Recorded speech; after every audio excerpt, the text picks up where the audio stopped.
Good day. I'm Peter Coffey, Vice President for Strategic Research at Salesforce, and it's my privilege to welcome you to this third and last of our prologues to the 2023 edition of the Phorum conference conducted by the Philadelphia Alliance for Capital and Technologies. Our conference theme this year is Embracing Volatility, AI and Technology, Talent, and Planet.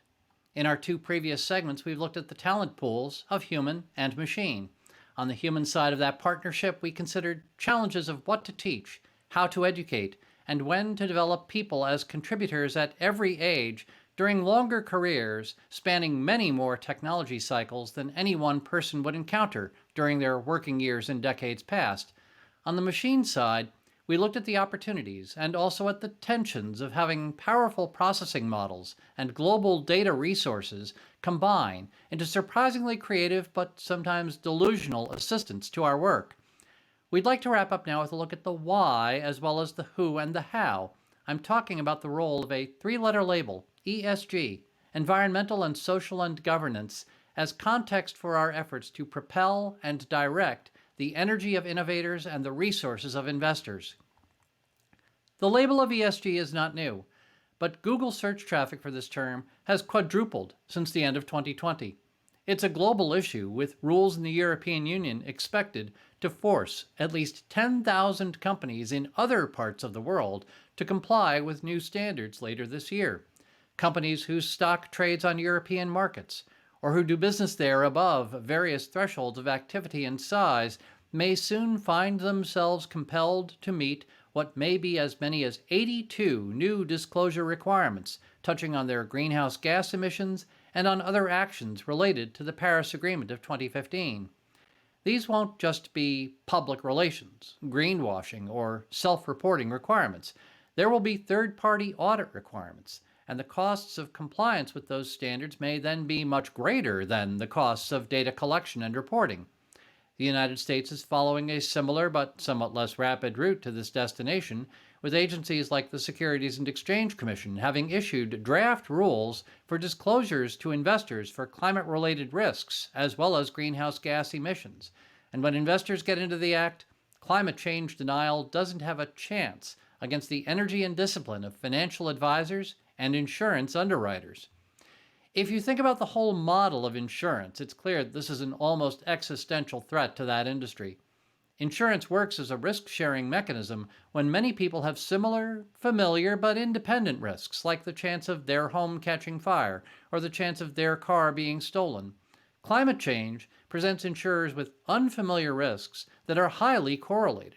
A flood or a drought can hit vast numbers of people all at once, with decreasing ability to predict from past experience as new forces and altered patterns of wind, water, and temperature change emerge. Last month, the president of the world's second largest insurance broker, Aon, told a Senate committee that just as the U.S. economy was overexposed to mortgage risk in 2008, the economy today is overexposed to climate risk. This is Forum Conference territory. We make it our goal every year to bring together the communities of innovation, investment, and application. We need innovators to lower our carbon footprints with new energy sources and new production methods, to mitigate climate impacts that can no longer be prevented entirely, and to blaze new trails for more sustainable approaches in every sector of the economy and daily life. We need investors to recognize and fuel the innovation initiatives that have the potential for greatest impact, and we need practitioners to be vigorous change agents in their companies and other organizations, adopting and mastering new processes and practices. We also need to overcome temptations to look for excuses for delay, for rationalizations that might squeeze one more revenue cycle out of the assets we have in place, or a few more years of service from the skill sets and the experience that we may individually have spent decades developing. We see that search for excuses in some of the comments that followed the collapse of Silicon Valley Bank. One U.S. business leader, a co-founder of a Fortune 20 company, called SVB a woke bank and said that the failure was a result of being more concerned about global warming than they were about shareholder return. People who might have found themselves welcome in the boardroom a year or two ago with a proposal for an environmentally focused opportunity for change may encounter this year greater skepticism and even hostility. Higher capital costs, concerns about profitability and productivity, and doubts about consumer readiness to pay even a small premium price for a greener offering may all be arrayed in opposition. Market efficiency is not to be denied, and those who do want to vote with their wallets for a more sustainable approach will find accessible maps of this territory. Just this month, the marketplace of artisanal products at Etsy unveiled a $30 million impact investment fund with dual objectives of funding sustainability-focused companies and also improving capital availability to entrepreneurs from underrepresented groups and regions. If anyone thinks that this sounds dangerously woke at a time when they're beating the bushes for investment return, let me point out that Harvard Business Review is not exactly a progressive manifesto. And in 2020, an HBR article examined 16 sustainability strategies in the automotive sector alone that generated new revenue or lowered costs or both for returns that in one of their studied companies sent $5 billion straight to the bottom line. What was found in the course of that work is that, I'm quoting the article now, few companies adequately track the returns on their existing sustainability investments or carefully assess those on future ones. Among the reasons for this omission are poor communication between the people in charge of sustainability initiatives in various units, the difficulty of measuring intangible benefits, the limited availability of accounting systems designed to capture sustainability performance data, the use, when returns are measured, of different metrics by different units, and the finance function's belief that the monetary benefits of sustainability activities aren't sufficient to warrant tracking them. That last one seems especially pernicious. If the people deciding what data to capture are already sure that sustainability doesn't represent ROI and therefore don't bother to capture the data that would prove otherwise, we're in what a Markov chain modeler would call a terminal state.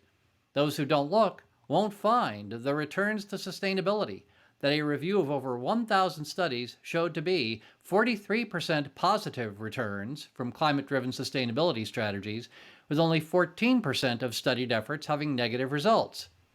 I've talked mostly about the E of ESG, but the linkage of environmental with social and governance efforts is significant. Environmental impacts tend to fall disproportionately on economically disadvantaged groups who can't afford to move away from toxic or otherwise unhealthy places. Lack of resources and political will for measurement, audit, and enforcement can undermine even the limited regulatory efforts that have been made so far. The dynamics of this are familiar. Those who would benefit from ESG-driven changes are often widely dispersed in the population, and their benefits may be large in aggregate but individually not compelling, while those whose legacy industries or business practices would be impaired are concentrated, well-capitalized, and highly motivated. Increasingly, though, populations like the beneficiaries of pension plans are starting to be represented by more coordinated studies and messages. For example, the Kansas State Budget Office estimated that anti-ESG legislation promoted by groups opposing woke investing would reduce pension returns by $3.6 billion over the next decade. Similar math that was done in Indiana estimated a comparable next decade cost of $6.7 billion, while a retrospective look at recent anti-ESG legislation in Texas calculated a cost to the taxpayers of about $400 million over a period of just 8 months. Any sentiment that ESG is an unaffordable luxury is probably not just unsupported, it seems to be actually wrong. Among the challenges are existing legal frameworks originally intended to achieve social goals that may increase the difficulty of orchestrating the sharing of knowledge and the coordination of effort that the planet now needs from us. Businesses are actually exiting some of the industry associations, such as the Net Zero Insurance Alliance, that are barely beginning to contribute here because, reports suggest, of their concerns about antitrust violations if they seem to be working too closely together. Where coordinated action is difficult, some companies with market power may be able to take unilateral actions. As of this month, Apple reports that its supplier clean energy program now involves more than 250 suppliers in 85 countries, shifting 85% of the activity that that makes up 70% of Apple's carbon footprint to renewable energy resources.